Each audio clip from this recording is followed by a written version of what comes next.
Hello. My name is Sam. I am a student of English. This is my story. I want to tell you about my life in London. I want to tell you about my fantastic teacher. You can read my story. You can learn English with me.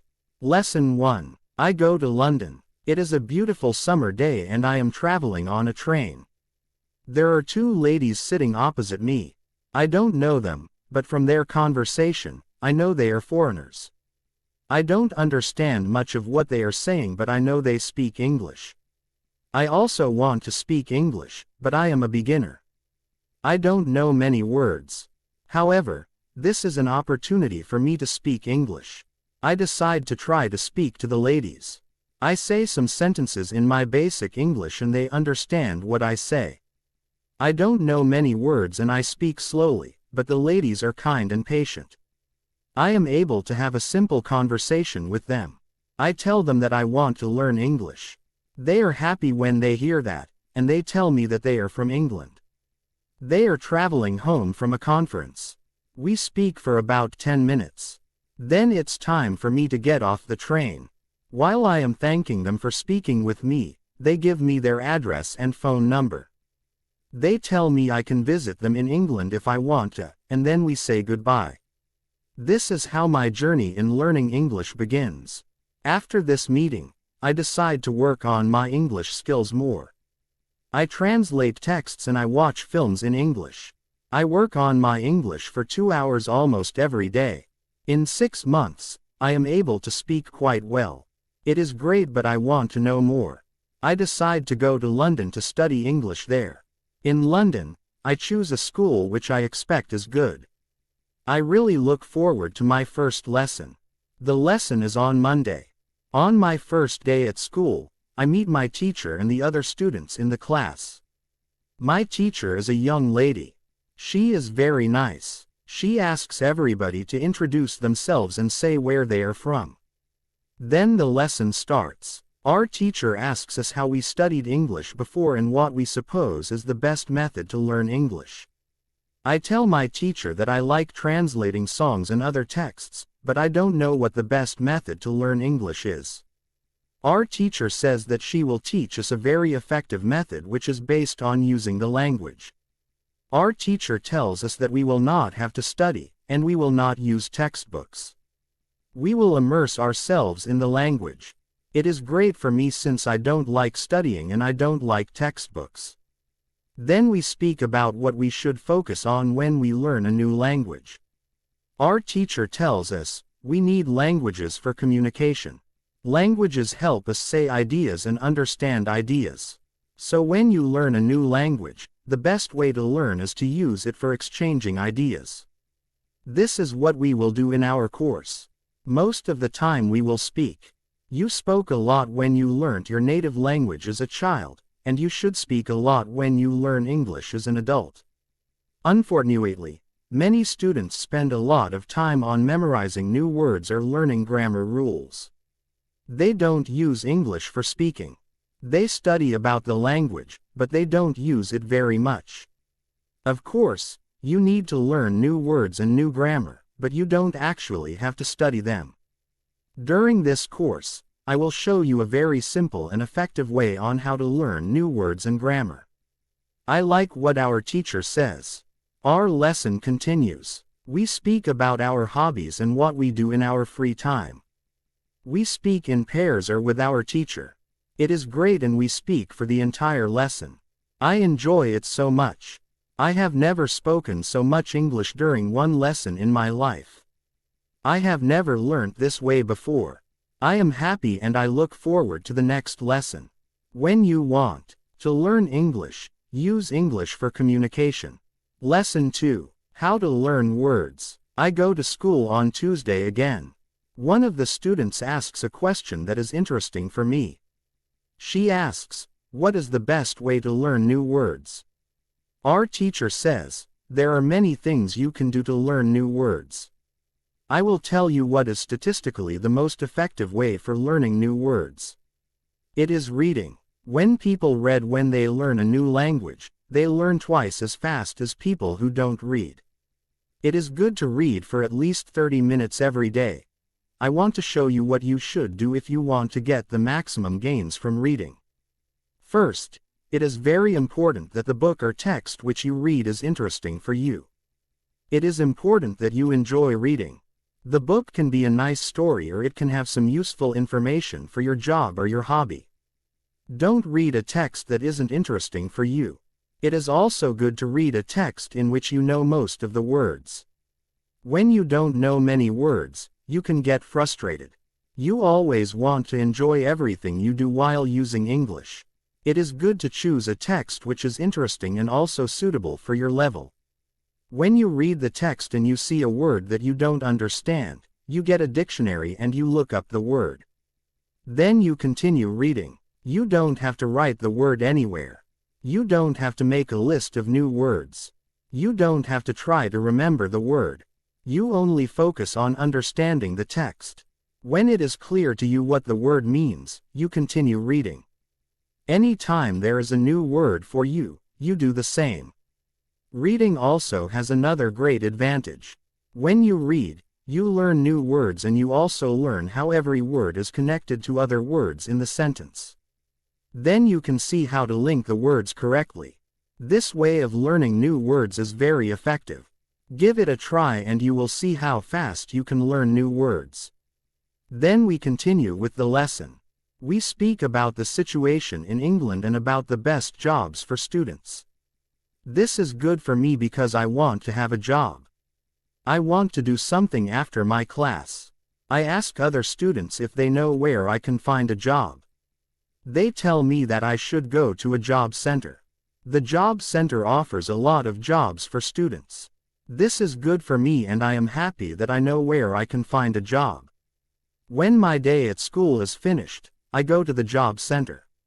I don't know what jobs I can do, so I ask the lady at the job center what the best job for a student is.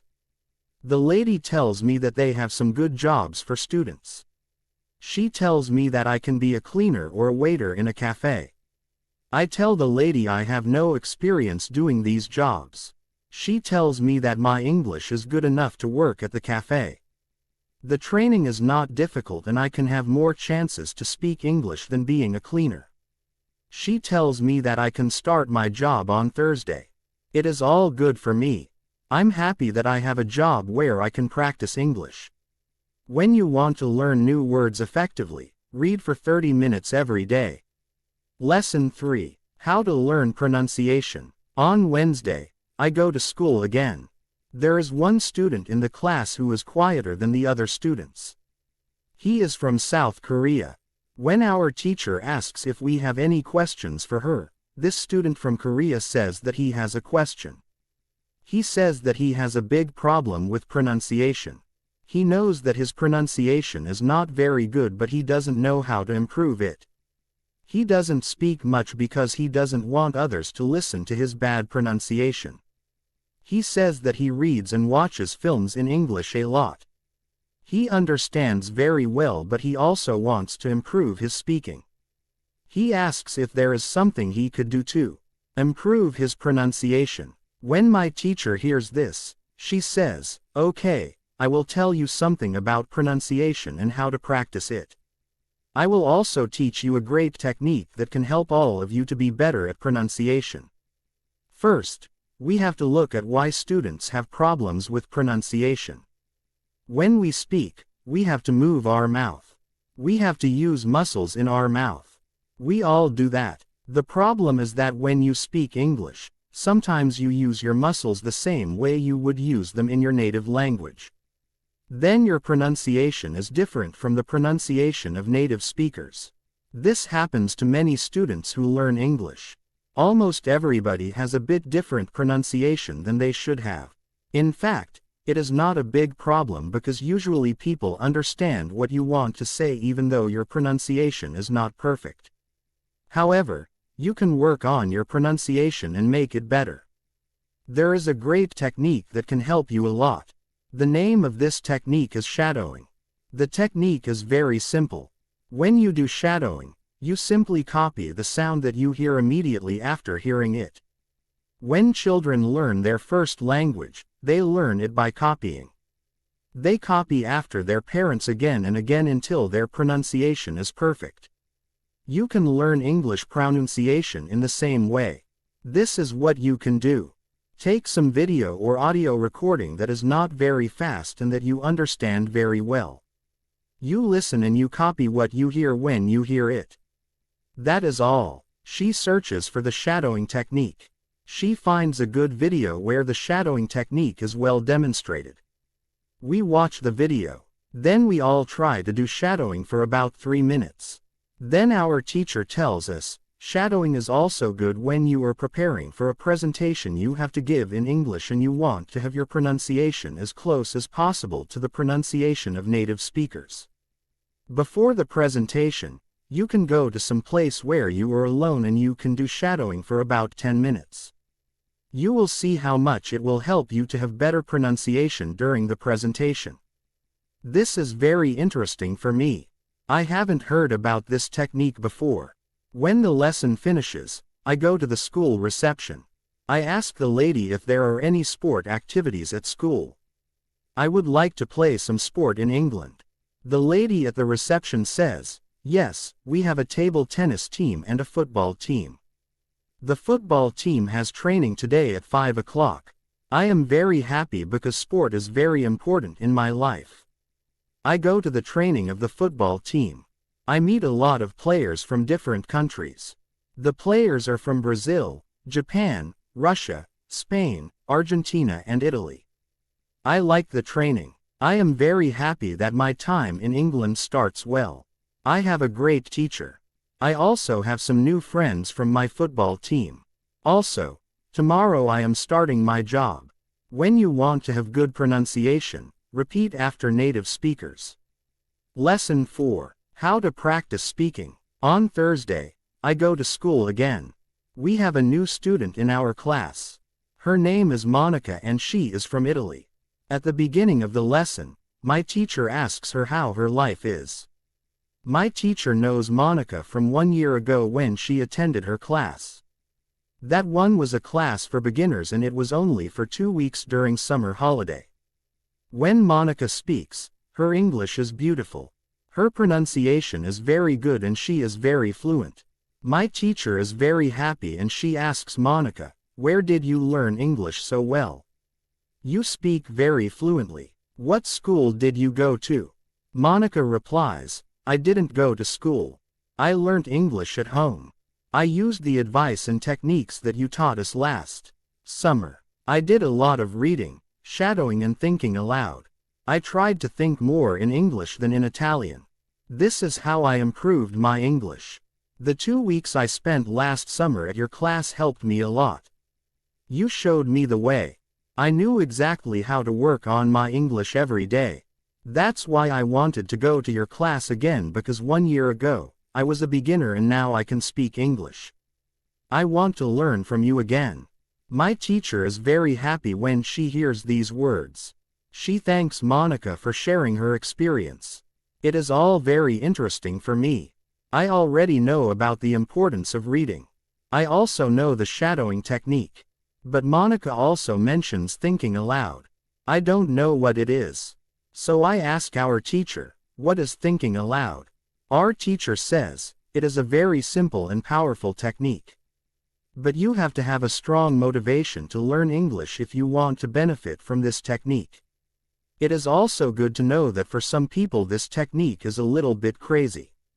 However, when you start to think aloud, your English can improve very fast. I say, I have a strong motivation. I don't care if the technique is crazy. If it helps, I want to learn it. Can you teach us this technique? Okay, it is actually very simple. You usually think in your native language all day every day. It is normal. Now, you can start to think in English instead of your native language. And when you start thinking in English, then you can think aloud. It means that you actually say aloud what you think. It is all. I say, it looks very simple. You said that it is a powerful technique. Why is it powerful? Our teacher says, maybe you can ask Monica. She has used this technique for a year. Maybe she can tell us what she has found out about this technique. Then our teacher asks Monica if she is willing to speak about her experience with thinking aloud. It is no problem for Monica. She says, "When I started with this technique, it wasn't easy. I started with very simple sentences. For example, I can speak English. It is good that I can speak English. I want to be better. I need to practice every day. I don't know many words. But I can use these words well. I can express my ideas with these words. I can do this. This is great." The sentences were really simple. I realized that sentences that I thought in Italian were long and complicated. I wasn't able to say in English exactly what I was saying in Italian. I had to find a simpler form. To think in simple English was the hardest part. But after some time I got used to it. Then it was normal for me to think in English.